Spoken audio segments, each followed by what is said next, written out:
In the description under each video there is a link to the LGBT dating Telegram channel. Subscribe and find your other half in life. Let's go, Cabello. I was startled to see Lauren in front of me. Is it time already? What do you think? That you are in a terrible mood. What? Nothing. Let's go, I don't want to be late, she ordered. The way was too long, it was getting uncomfortable to stay in that silence with her. A 2-hour drive wasn't easy when the person next to you could jump in your neck at any moment. That was the atmosphere between us, heavy and totally loaded in bad mood. Is everything all right? Yes, why wouldn't it be? She asked, still focused on the road. I don't know, you are weird. It's your impression, Miss Cabello. I am more normal than ever. Literally, this is not your normal. How can you be so sure? Well, from all the times, this is being your worst mood. I must have reasons for it. Lauren stared at me intensely. Her eyes were dark, but it wasn't like when she looked at Carla. Her iris was in a dark and gloomy tone. She returned her eyes to the bumpy, narrow road. Going with an imported car to that place hadn't been a good idea. Shit, she grumbled, speeding up the car. Calm down. My car is being badly treated in this fucking road, and there's still this damn rain. This way we'll arrive at night. And by the way, she was right. The road we were on was not one of the best. The rain was torrential. Lauren's car skated amid so much mud, and the situation only seemed to worsen. Oh my God, this shouldn't be happening. We are not going to die, Cabello, relax, you'll return in time for your date. I rolled my eyes tediously. It was 4:30 p.m. We were an hour and a half late to the meeting, and Lauren, on top of everything, had an enough bad mood to make things 1,000 times worse. I would frankly turn back around. Lauren spoke, irritated. It makes two of us. You are in a hurry, right? Yes. Let's say that it's not pleasant to be inside a car with a grumpy woman with this torrential rain outside. Lauren squinted her eyes in my direction, surprised to see me talking like this. I believe you must have better companies, right? You know what, I really do. I spoke angrily. I was already tired of all that bad mood. I can even imagine who it is. She spoke rudely. I guess you probably do. I spoke, crossing my arms sulkily. We stayed in silence for long minutes. Lauren huffed beside me. The space seemed too small for both of us. We moved in a straight line through the lengthy road. Maybe we weren't that far away.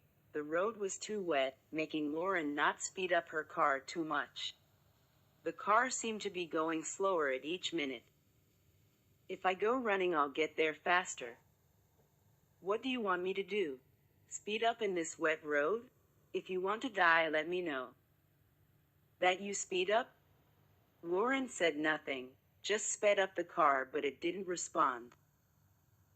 No, this can't be happening, she muttered, making me confused. The black Mercedes was gradually stopping. Lauren turned the steering wheel to guide it to the side. What are you doing? Don't you think you are going too slowly? You are still going to stop? Camila, shut up, Lauren shouted. I stared at the angry woman. Who did she think she was to shout at me? Don't shout at Mel. Lauren held the steering wheel tightly, squeezing her fingers on it. Look, this fucking car stopped, and I don't have the faintest idea why. We are on a deserted road under a torrential rain, so please, don't disturb me. The woman pronounced each word slowly as if I was a mental patient.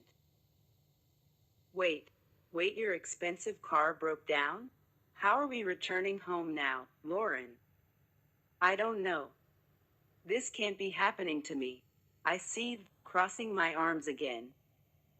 Lauren tried 1, 2, 3, 4 times and the car didn't show signs of life. Could we be more unfortunate? I was literally lost. Pav Lauren. I was cussing heaven and earth. It wasn't possible. My car had stopped in the middle of nowhere, and to worsen the situation there was a storm outside, and next to me, Camila complained like an old nag. I took a deep breath trying to ask all the world's calmness so that I wouldn't blow up. Can you stop? This damn car won't work, Camila said angrily. What do you want me to do? -1 looked at her. Fix it. I shouldn't even be here. And you think I want to be here? I yelled at her, who clenched her jaw in pure fury. Camila then quickly grabbed her bag from the backseat. We have to ask for help, she said, searching through her bag. Let's call Vero. What? Let's call a tow truck. Your little girlfriend owns one by any chance? I spoke angrily. I don't know, you are her best friend, don't you know? I needed to count from 1 to 1,000 to not blow up on Camila and her little stupid fling. I believe you must have more intimacy with her than one, right? Who knows? Camila spoke, grabbing her phone. How wonderful, she exclaimed. What happened? There's no signal here, Lauren. You just got to be kidding me. Do I look like I'm kidding? She practically shouted. God, you are in a terrible bad mood, one spoke. Me? You are acting like a grim old lady since you woke up. Discounting your frustration for whatever the reason on me. I have reasons for it. What are they, Lauren? The brunette stared at me furious. It doesn't matter. And yours? What are they? Vero isn't good in bed? Oh God, shit. Camila squinted her eyes in my direction, and in that brown I could see fire, and it wasn't a good kind of fire. The woman took a deep breath, and she didn't make a very pleasant face. Camila, I'm so sore. Shut your mouth, you arrogant. Who do you think you are to talk to me like that? She practically shouted. Lower your voice tone, Cabello, I said, trying to be calm. I won't lower shit, you are an idiot. How can I stay so much time putting up with you? You think you own the world? Well, you are very much mistaken, Lauren Jauregui. Camila was pure fury. The woman threw her phone in her bag, straightening her coat that was open. She looked around and opened the car door, getting out of it. Where do you think you're going? I shouted. To fucking hell, Camila said, closing the car door as roughly as she could. What a difficult woman. Jesus, where does this crazy think she's going? Camila left walking under that storm. She was hopelessly angry with me, and it wasn't for less. The words had come out of my mouth without me even realizing it. I honked several times so that she would come back, but the brunette was persistent and kept walking under all that rain. Damn it, Camilo, I shouted. She didn't even look back. If she thinks I'm going after her, she's very much mistaken, I said, crossing my arms, staying immobile for a few seconds. I looked at both sides, fearing because she was all by herself. I can't believe I'm about to do this, God, I can't believe it. I took a deep breath, taking courage to do such an act. I opened the car door and left after the raged brunette who walked fast. The storm wasn't a weak one. The wind was too strong, but not even that changed the absurd idea of the woman in front of me. Camila, get back here now. She pretended not to hear. Are you deaf? Stop now. You don't own Mel, she shouted ahead. Shit, where do you think you're going? I shouted. Camilla stopped and turned around to look at me, facing me with so much fury that I could even feel fear if I didn't know her. "You want to know to where I'm going?" she asked, walking towards me. "Yes," I said without backing away. We stared at each other for a few seconds, fighting a battle only with our gazes. The rain fell on our heads without pity or modesty. "To a place where I don't have to put up with your rudeness," she said, walking away. And as an impulse, I held the woman's arms tightly and pulled her against my body. "You are not going anywhere without me. Do you understand?" I said firmly. "Let go of me, you idiot," she said, pushing me away roughly. "I hate you." "I know, Camilla, I know," I said, sealing my lips on hers. At first the woman refused, pushed me away, and was able to back away, but I pulled her back to me again and kissed her. With want, Camilla had already lost the battle, and the only alternative was to surrender, and so she did. I placed one of my hands on her waist and the other on her neck, not letting her body away from mine, not even by a split second. How I missed this, God! The full and delicate lips of Camilla moved wildly on mine, making me gasp of relief. The brunette sucked my tongue with so much desire that I could lose myself there for hours, just feeling her taste, her lips, her hands on me. I didn't want to ever stop. I didn't want to let her go, but the air was already lacking and the rain only increased. I slowly let go of her body against my will. Camilla, who was with her eyes closed, opened them slowly and stared at me, embarrassed. "Are you calmer now?" I whispered to her. She nodded. "What are we going to do now?" she asked, much calmer than a few minutes ago. "I don't know. We have to look for a place to stay the night. There's nothing here. We are in the middle of nowhere." "Don't worry, I'll fix it. Come with me. I'm going to get my things from the car and we'll walk to the nearest town." Camilla nodded, and we went back to the car to grab my bag, putting everything we needed inside. "We will walk a little, but I know a little town near here. I just don't want to stay here." "We won't, Cams." Camilla and I made a long walk under that storm. We found ourselves in a totally deplorable state, our clothes completely soaked and dirty. But that didn't matter, we were fine. After a good time walking, we arrived in a small nearby town. The houses were simple, everything with an interior appearance. "Okay, let's look for a hotel, inn, or something." "Come with me, let's ask there," Camilla spoke, pulling me by the hand. We asked a group of gentlemen who talked in front of a tavern with a worn appearance. The men indicated us a small inn on the other side of the street. The place wasn't one of the best, but it was enough to spend the night. Everything was better than to stay under that storm. What I least wanted was to let Camilla get sick. "Good night, could you tell me if you have available rooms?" Camilla asked politely to the woman who looked at us startled. The woman with a young appearance looked in her little notebook and looked at us. "We don't have any, ma'am, I'm sorry." "Look, sweetie, check one more time, we really need a room. Our car broke down on the road and we have nowhere to stay."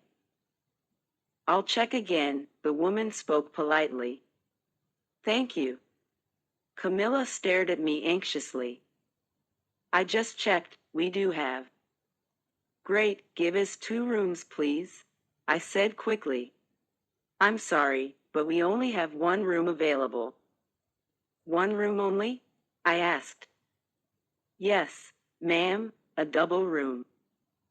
Camilla and I stared at each other without knowing what to do. If God wanted to test me, so be it.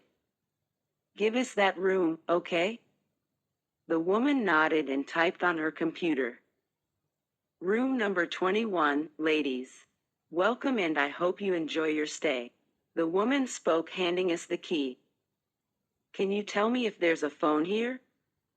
There is. The room has a line. Sometimes the signal is bad, but if you keep trying frequently, it will work. Awesome, I said ironically, receiving a nudge from Camila. We walked towards the room where we would stay. The small room wasn't that bad. I had already stayed in worse places. It could even be comfortable. Well, so far there are no cockroaches here. I spoke, throwing the keys on the nightstand after closing the door. Camila let out an amused laugh. You are probably not accustomed in being in such a simple room, right? She asked. Honestly, this is quite different from my penthouse. Very humble of you, Camila said, smiling sweetly. I was already longing that smile of hers. Always. Camila stood still, staring at me. You better take a bath right now. You'll end up getting a cold with those wet clothes. I spoke, approaching her, taking off her coat. Camila nodded and smiled. I'll wait here. The brunette nodded, and then dropped her bag on the small wooden dresser and walked into the small bathroom. Meanwhile, I took off my soaked coat and dropped it on the floor. I picked up the small telephone, trying it a few times until it got a signal. Finally, Alfredo, I need you to get me a tow truck and clothing. My car broke down in the middle of the road when I was on my way to the Woods farm. I'm in a sort of village in an inn. You decided to change life, Jauregui? Becoming a peasant doesn't really fit you. The man asked, laughing. Don't be a clown, Alfredo. Do what I'm asking. Bring clothes and ask Dinah to grab clothes for Camila as well. We caught a heavy rain and we don't have anything to wear. Naked, both of you? I'll have naughty dreams tonight. I'll kill you, Alfredo Flores. Please, get it done. I want to get out of here tomorrow morning. Leave it to me, I'll solve this. As soon as the storm stops, I'll drive up there with a tow truck. Thank you. You're welcome, boss. Have a good night. I would say to use a condom, but I believe that's not necessary, the man spoke mischievously. Goodbye, Alfredo. I finished the call and leaned back in the armchair. How crazy could life be? Was destiny so treacherous to the point of making all of this happen to put me together with Camila again? Was this meant to be? Or had it been pure happenstance of life? Staying in a place without any choice with her would be an amazing way to reconcile. God, give me a light. Show me what to do, I thought. I woke up from my thoughts as soon as I saw Camila leave the bathroom. The brunette was only covered by a small white robe, leaving her beautiful legs showing. Her hair was loose and disheveled. Damn it, that was too much for me. Would this be the sign? My clothes are all wet, she said, staring at me shyly. Camila walked to the dresser where her bag was, staying with her back to me. I didn't say anything, just stared for long seconds, admiring every single bit of that woman in front of me. To then stand up from the armchair and walk towards her, staying closer than I really should. Camila lowered her head when she felt my breath near her neck. I trailed my hands up her arms, going up to her shoulders. Tonight you won't need them, Cams, I whispered in her ear, making her shiver. The brunette turned to face me, staring at me without saying absolutely anything. I had no doubts about what we wanted. That night, brought my hands to the sash that tied the robe, and without taking my eyes off Camila's, I let it fall at our feet. Camila looked deep into my eyes in such an intense way that I could feel weak. I didn't know if this was right. I would just do what I really wanted tonight. If you don't want, I'll stop, I said, leaning in to inhale slowly the skin of her neck. She had such a nice scent, a sweet mixture with the freshness of who had just gotten out of the shower. I kissed her neck and placed my hands on her waist, squeezing it hard and pulling her body against mine. "Do you want this, Camilla?" I whispered to her, who closed her eyes when she felt my lips in her skin. "Be mine tonight. Tell me, do you want this?" "Go, the choice is yours." Carla freed herself from my hands and started walking away. "Come back here now." The woman continued on her way. "You'll pay me for this, Carla," I said, getting up from the floor. The woman stopped in front of me and faced me. "May the best win, Jauregui," she said, throwing a little kiss in the air, to then leave. Thank you so much for your rating of the video. Please give me a thumbs up so I can continue with renewed vigor. Thank you.